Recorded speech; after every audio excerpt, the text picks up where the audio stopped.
আমি প্রধান উপদেষ্টার কাছে লঙ্গি পরে গিয়েছিলাম কেন? মাদার গাছ লাগিয়ে আমের আশা করা যায় না।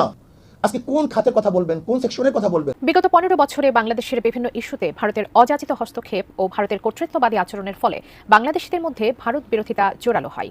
আসসালামু আলাইকুম রহমতুল্লাহি ওয়া বারাকাতুহু। দর্শক শ্রোতা, অন্তর্বর্তী সরকারের প্রধান ডক্টর ইউনূসের সাথে বৈঠক করেছিল রাজনৈতিক দল এবং ইসলামিক দলগুলো। সেখানে দেখা গিয়েছিল ইসলামী আন্দোলন বাংলাদেশের সিনিয়র নায়েবে আমির সৈয়দ মুফতি ফয়জুল করিম লুঙ্গি পরে গিয়েছিলেন। এবার তিনি জানিয়েছেন লুঙ্গি পরে তিনি কেন গিয়েছিলেন। সেখানে তিনি লুঙ্গি পরে যাওয়ার কারণে অনেক বেশি আলোচনা সমালোচনা হচ্ছিল তার এই বিষয়টিকে ঘিরে। এবার তিনি সে বিষয় নিয়ে মুখ খুলেছেন, কেন তিনি পাজামা পরে না গিয়ে লুঙ্গি পরে গিয়েছিলেন। সাথে সাথে আরও থাকছে, ভারত এবার তাদের সেনাবাহিনীকে বলছে যুদ্ধের জন্য প্রস্তুত থাকতে।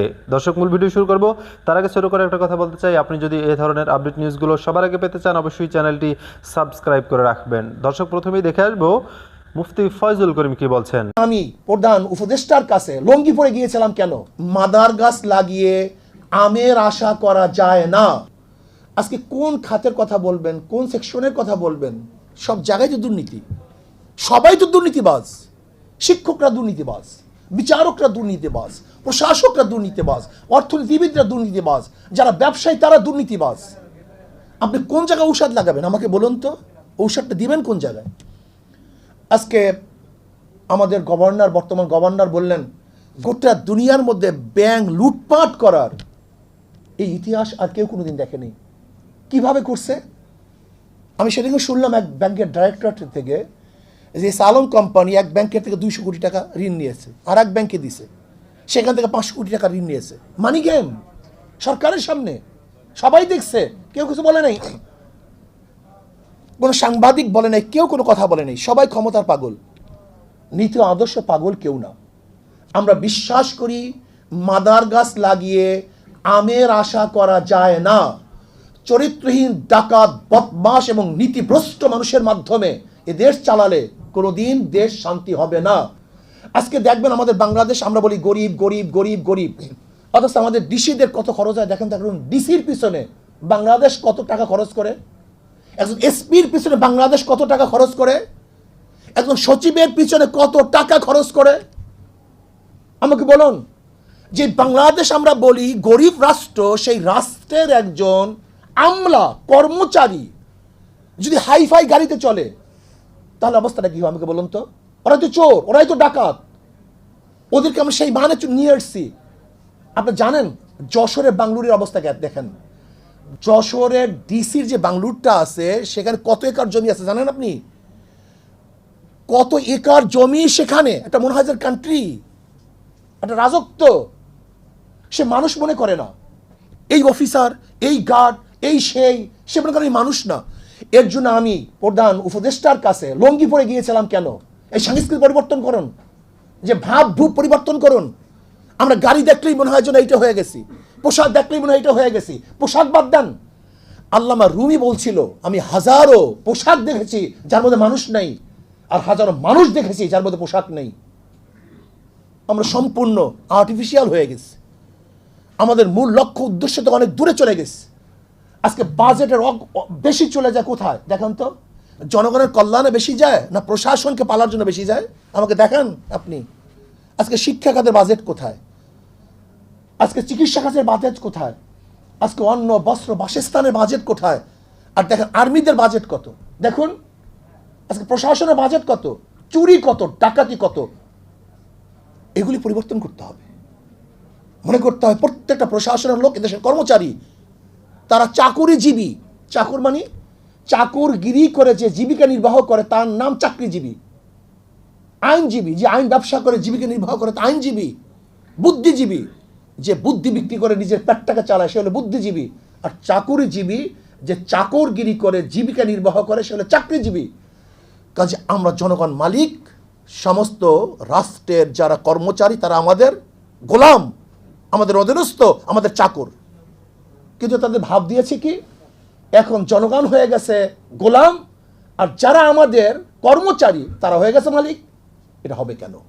এটা হতে পারে না। দেখছিলেন বিস্তারিত এ সম্পর্কে আপনাদের মতামত কমেন্টে লিখে পাঠাবেন। এবার দেখে আসবো ভারতীয় বাহিনীকে কি ধরনের নির্দেশনা দিয়েছে ভারত। বিগত ১৫ বছরে বাংলাদেশের বিভিন্ন ইস্যুতে ভারতের অযাচিত হস্তক্ষেপ ও ভারতের কর্তৃত্ববাদী আচরণের ফলে বাংলাদেশিদের মধ্যে ভারত বিরোধিতা জোরালো হয়। ক্ষমতার পালাবদল, সদ্য ক্ষমতাচ্যুত শেখ হাসিনার পালিয়ে ভারতে আশ্রয় নেওয়া, সাম্প্রতিক বন্যা, সীমান্ত হত্যাসহ নানা ঘটনায় ভারত বিদ্বেষ তীব্র আকার ধারণ করেছে। বাংলাদেশের সাথে তুলনামূলক শীতল সময় পার করতে থাকা ভারতের প্রতিরক্ষা মন্ত্রী এবার তার সেনাবাহিনীর কর্মকর্তাদের বাংলাদেশের পরিস্থিতি বিশ্লেষণের আহ্বান জানিয়েছেন। এমন একটি সময়ে এই নির্দেশনা আসলো যখন শেখ হাসিনা সহ দলের শীর্ষ নেতাকর্মীদের বিরুদ্ধে একের পর এক মামলা হচ্ছে। একই সাথে শেখ হাসিনাকে দেশে ফিরিয়ে বিচারের মুখোমুখি করার দাবিও জোরালো হচ্ছে। আরও জানাচ্ছেন ইমতিয়াজ আলম।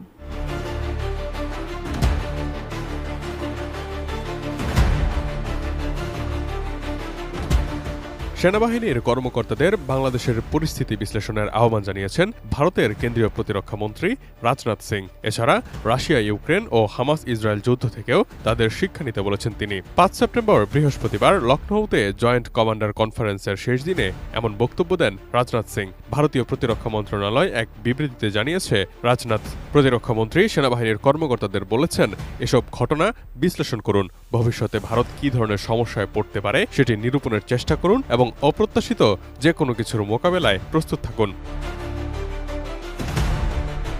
তিনি আরও বলেছেন, ভারত চীন সীমান্তে ও প্রতিবেশী দেশগুলোতে যা হচ্ছে সেটি এই অঞ্চলের শান্তি ও স্থিতিশীলতাকে হুমকির মুখে ফেলছে। भारत दुनिया का अकेला देश है जिसने सारे विश्व को वसुधैव कुटुंबकम का संदेश दिया है। भारत सदैव से शांति का पुजारी रहा है और आगे भी रहेगा।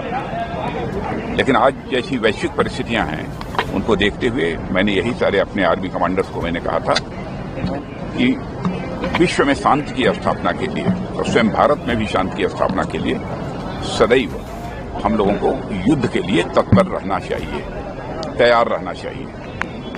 इस उद्देश्य से कहा था ताकि किसी भी सूरत में हमारी शांति भंग न होने पाए। গত ৫ আগস্ট ছাত্র জনতার আন্দোলনের মুখে ভারতে পালিয়ে যান সাবেক প্রধানমন্ত্রী শেখ হাসিনা। হাসিনার পালানোর বিষয়টিকে বেশ গুরুত্বের সঙ্গে নেয় ভারত। শেখ হাসিনা যখন দিল্লিতে পৌঁছান তখন ভারতীয় প্রধানমন্ত্রী নরেন্দ্র মোদী উচ্চপদস্থ কর্মকর্তাদের নিয়ে একটি জরুরি বৈঠকও করেন। কাঠ ও পিভিসি ম্যাটেরিয়ালের সংমিশ্রণে তৈরি আধুনিক আরএফএল উডিডোর, কাঠের চেয়েও কঠোর।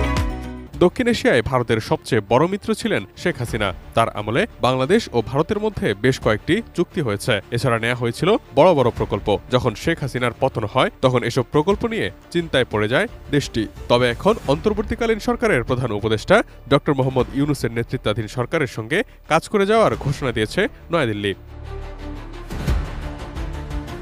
প্রতিরক্ষামন্ত্রীর নির্দেশনার বিষয়টি এমন একটি সময় সামনে এসেছে যখন ভারতের সংবাদ সংস্থা পিটিআইকে দেওয়া একটি সাক্ষাৎকারে ইউনূস ইঙ্গিত দিয়েছেন শেখ হাসিনাকে ফেরত এনে বিচারের মুখোমুখি করার। ডক্টর ইউনূস পিটিআইকে বলেন, শেখ হাসিনা ভারতে অবস্থান করায় কেউই স্বাচ্ছন্দ্য বোধ করছে না। তার বিচার করার জন্য আমরা তাকে ফেরত আনতে চাই। তিনি ভারতে রয়েছেন এবং সেখান থেকেই মাঝে মাঝে কথা বলছেন। এটি সমস্যা তৈরি করছে। তিনি যদি চুপ থাকতেন তাহলে আমরা ভুলে যেতাম। মানুষও এটি ভুলে যেত যদি তিনি নিজের জগতেই থাকতেন। কিন্তু তিনি ভারতে বসে বসে কথা বলছেন এবং দিক নির্দেশনা দিচ্ছেন, যেটি এখানকার কেউই পছন্দ করছে না। দুই দেশের মধ্যে তুলনামূলক শীতল অবস্থা এখন কূটনৈতিক সম্পর্ককে কোন দিকে নিয়ে যায় সেটি এখন দেখার বিষয়।